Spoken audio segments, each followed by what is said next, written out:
तो वहीं कृष्ण बेदी ने भी सुरजेवाला के बयान पर पलटवार किया है और कहा कि क्या प्रधानमंत्री मोदी हरियाणा में आने के लिए सुरजेवाला को पूछ कर आएंगे। दरअसल कैबिनेट मंत्री यमुनानगर में कष्ट निवारण समिति की बैठक में पहुंचे थे, जहां उन्होंने 19 शिकायतों में से 14 का निपटारा किया और इस दौरान बाढ़ की स्थिति को लेकर उन्होंने कहा कि हरियाणा के हालात पंजाब और हिमाचल से बेहतर है। तभी पीएम मोदी के दौरे पर सुरजेवाला के बयान को लेकर उन्होंने कांग्रेस और सुरजेवाला पर निशाना साधा।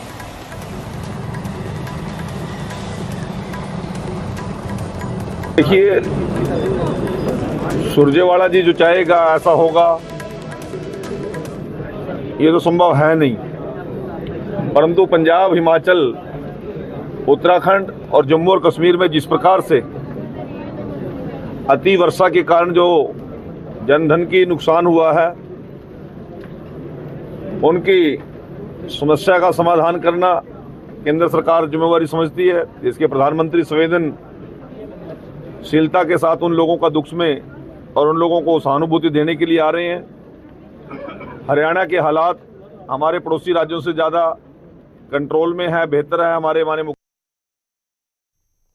और अब जिक्र करेंगे मेवात का, जहां के लोगों ने पंजाब बाढ़ पीड़ितों के लिए हाथ बढ़ाया है। बच्चे गुल्लक तो बुजुर्ग अपने कर बाढ़ पीड़ितों की मदद के लिए आगे आए हैं। अब तक 50 से ज्यादा वाहन राहत सामग्री पंजाब के लिए रवाना की गई है।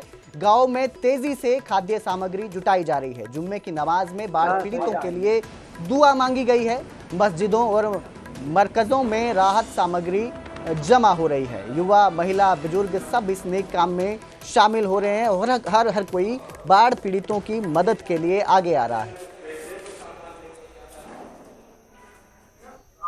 ये मस्जिदों में ऐलान होता रहा है, इमाम ने जो मस्जिदों में इमाम होते हैं, नमाज पढ़ाते हैं, उन्होंने ऐलान करा हर गांव में हर मस्जिद से सामान बस्ती वाले होते हैं, बस्ती वाले खुद जिसके पास जो सामान है सब ला के दे दिया। जो भी कुछ बिस्तर हो गए, कपड़े हो गए, खाने का सामान हो गया, चीनी चावल हो गए, दाल हो गई, आटा हो गया, तेल हो गया, जो भी सामान खाने का, बर्तन हो गया, बिस्तर हो गया, जो भी सामान है सब बस्ती वालों ने सबने पहुंचा दिया।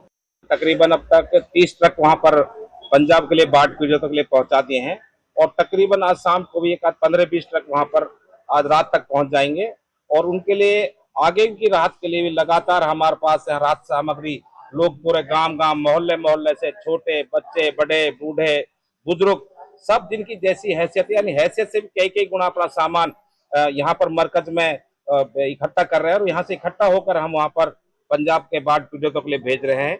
और तो माहौल तो एक जैसे आपदा सुनी है सबने, जैसे सामने आ रही हैं सारी चीजें, तो बच्चे में जोश है।